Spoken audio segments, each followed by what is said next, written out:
नमस्कार दोस्तों, online class में आपका स्वागत है। पिछली क्लास में अपन ने 9th क्लास का एसएसटी का टॉपिक लिया था, जो था भारत की स्थिति और विस्तार, जिसमें अपन ने भारत की अक्षांशीय स्थिति, भारत की देशांतरीय स्थिति, भारत का उत्तर दक्षिण विस्तार, भारत का पूर्व पश्चिम विस्तार, इसके बारे में सरफेस अपन ने जानकारी हासिल की थी। कारक रेखा, भूमध्य रेखा, इधर आपने भारत की मानक यामोत्तर रेखा, इनके संदर्भ में अपन ने कुछ जानकारियां हासिल की थी। आज अपन देखें तो मुख्य रूप से भारत के पड़ोसी जो देश है वो कौन कौन से हैं। इसके अलावा अपन देखेंगे कि भारत के जो राज्य हैं उन राज्यों की जो मैप में स्थिति है उनके संदर्भ में हम सामान्य सी जानकारी आज हासिल करेंगे।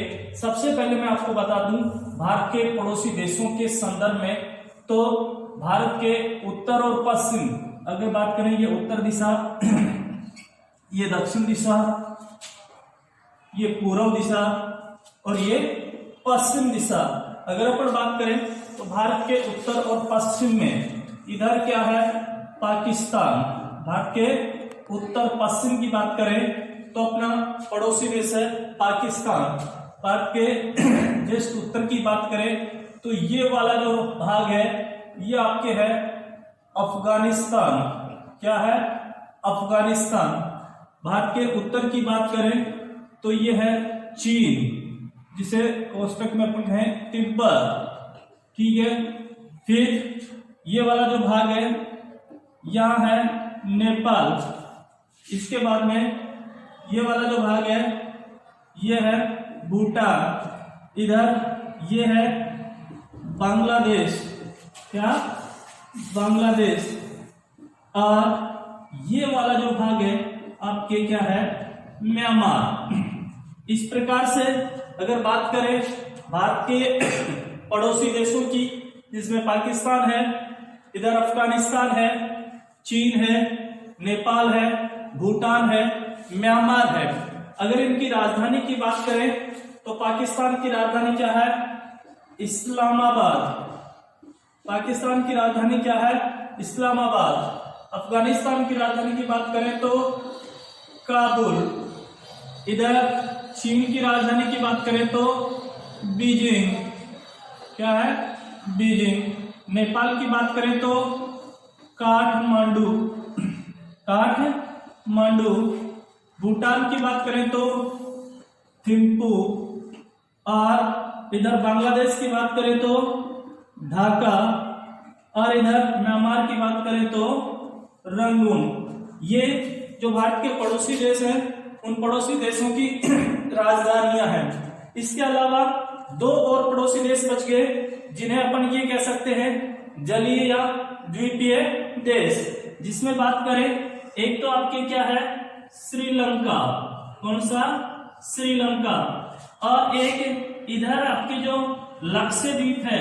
कौन सा द्वीप? लक्षद्वीप। और लक्षद्वीप के नीचे यानी दक्षिण में अगर अपन बात करें तो वो कौन सा है?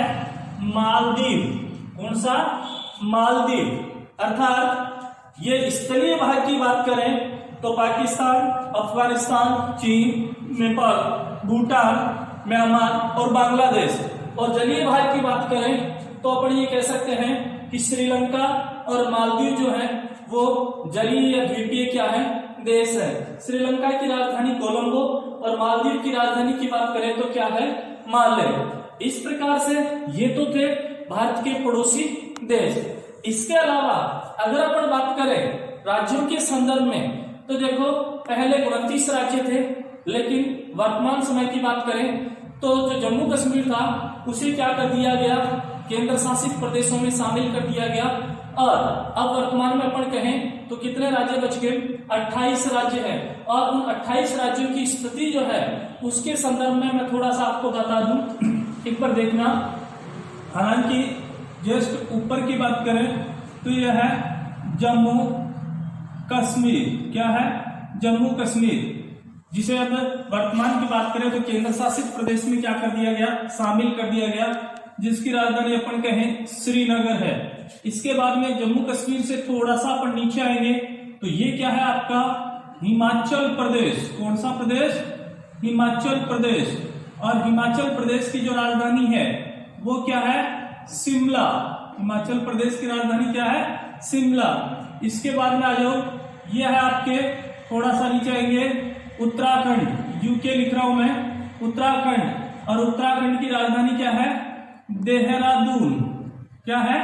देहरादून। इसके बाद में आ जाओ, यहां इस तरफ, ये है आपका पी लिख रहा हूं मैं, पी यानी पंजाब। और इससे थोड़ा सा आगे आएंगे, ये है आपके हरियाणा, यानी पंजाब और हरियाणा। और दोनों की अगर राजधानी की बात करेंगे तो दोनों की राजधानी क्या है? चंडीगढ़। ठीक है, पंजाब हो गया, हरियाणा। और यहाँ बीच में अगर देखेंगे, ये वाला जो पार्ट है इसे अपन कह सकते हैं राष्ट्रीय राजधानी क्षेत्र दिल्ली। क्या कह सकते हैं? राष्ट्रीय राजधानी क्षेत्र दिल्ली। ये हो गया आपके दिल्ली। इधर अगर बात करें, सीमावर्ती इलाकों के सहारे सहारे अपन चलते हैं, जिससे हमें राज्यों की स्थिति का ज्ञान रहे। फिर यहां आ जाए तो ये आपके क्या है? राजस्थान। और राजस्थान की राजधानी है जयपुर। फिर यहां आ जाओ, ये आपके क्या है? गुजरात। क्या है? गुजरात। और गुजरात की राजधानी की बात करेंगे तो गांधीनगर। क्या है? गांधीनगर। फिर यहां आ जाओ आप, महाराष्ट्र। कौन सा? महाराष्ट्र। और महाराष्ट्र की राजधानी क्या है? मुंबई। महाराष्ट्र की राजधानी क्या है? मुंबई। फिर महाराष्ट्र से नीचे आएंगे तो क्षेत्रफल की दृष्टि से सबसे छोटा राज्य है कौन सा? गोवा। कौन सा है? गोवा। और गोवा की राजधानी क्या है? पणजी। फिर इससे नीचे आएंगे तो ये है आपके कर्नाटक। और कर्नाटक की राजधानी क्या है? बेंगलोर। क्या है? बेंगलोर। यहाँ केरल। और केरल की राजधानी क्या है? तिरुवनंतपुरम। तिरुवनंतपुरम। ठीक है, इस प्रकार से अब यहां आ जाओ, ये है आपके तमिलनाडु। क्या? तमिलनाडु। और तमिलनाडु की राजधानी क्या है? चेन्नई। फिर इससे थोड़ा सा ऊपर आएंगे तो ये है आंध्र प्रदेश। कौन सा? आंध्र प्रदेश। और आंध्र प्रदेश की राजधानी क्या है? अमरावती। क्या है? अमरावती। और आंध्र प्रदेश से अलग होकर बना जो राज्य है वो क्या है? ये तेलंगाना। कौन सा है? तेलंगाना। और तेलंगाना की राजधानी क्या है? हैदराबाद। ठीक है, इसके बाद में बात करें तो ये है आपके उड़ीसा। कौन सा? उड़ीसा। उड़ीसा की राजधानी क्या है? भुवनेश्वर। इसके बाद में अपन बात करें, ये वाला जो पार्ट है इसे कहेंगे अपन पश्चिमी बंगाल। क्या है? पश्चिमी बंगाल। और पश्चिमी बंगाल की राजधानी क्या है? हैदराबाद। ठीक है, इसके बाद में बात करेंगे, यहां वाला ये वाला जो पार्ट है अपन कहेंगे एमपी, मध्य प्रदेश। एमपी की राजधानी क्या है? भोपाल। क्या है? भोपाल। फिर सॉरी, एमपी नहीं, यूपी। उत्तर प्रदेश। और उत्तर प्रदेश की राजधानी क्या है? लखनऊ। ठीक है, ये बीचों बीच की अगर बात करेंगे मध्यवर्ती भाग में, ये क्या है आपका? एमपी, मध्य प्रदेश। और मध्य प्रदेश की राजधानी क्या है? भोपाल।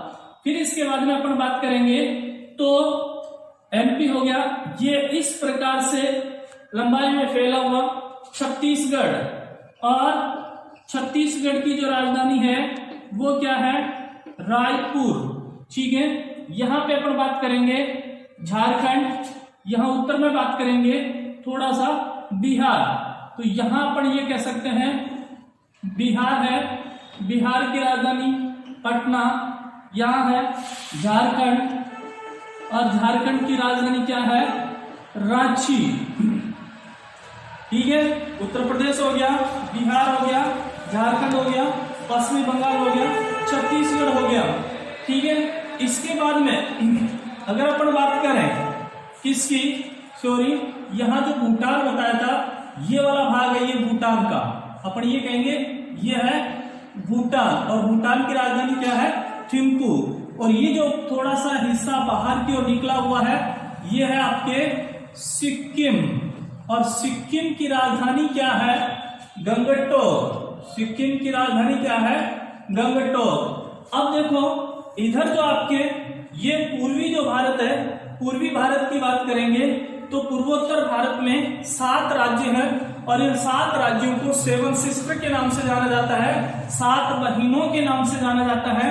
तो वो कौन कौन से हैं? ये वाला जो भाग है इसे आप कहेंगे अरुणाचल प्रदेश। कौन सा प्रदेश? अरुणाचल प्रदेश। ये वाला भाग है नागालैंड, अरुणाचल प्रदेश, नागालैंड।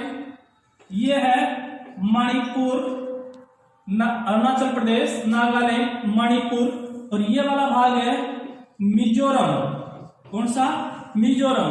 और ये बीच वाला जो भाग है ये है आपके असम, ठीक है। और ये थोड़ा सा ये वाला भाग आपके मेघालय, और ये थोड़ा सा बाहर की ओर निकला हुआ जो भाग है उसे अपन क्या कह सकते हैं? त्रिपुरा। क्या कह सकते हैं?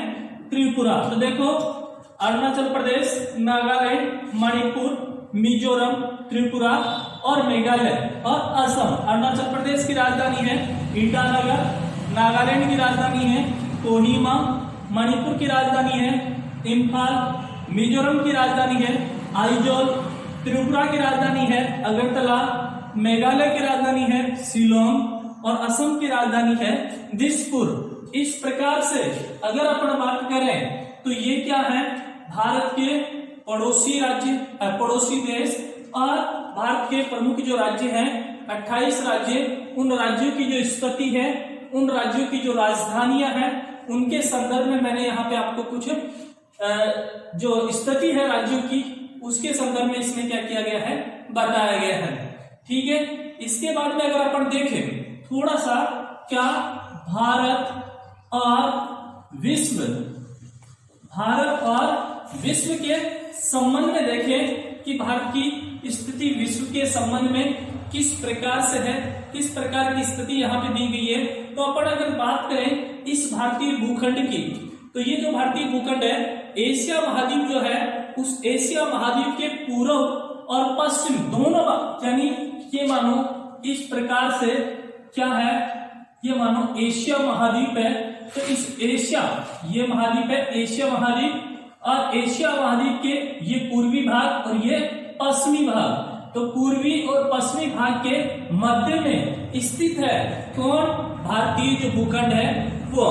इसके अलावा बात करें तो भारतीय भूभाग एशिया महाद्वीप का दक्षिणी विस्तार है, अर्थात ये जो भारतीय भूभाग है, ये जो एशिया महाद्वीप है इसका दक्षिणी, ये वाला जो भाग है, ये वाला जो भाग है ये क्या है?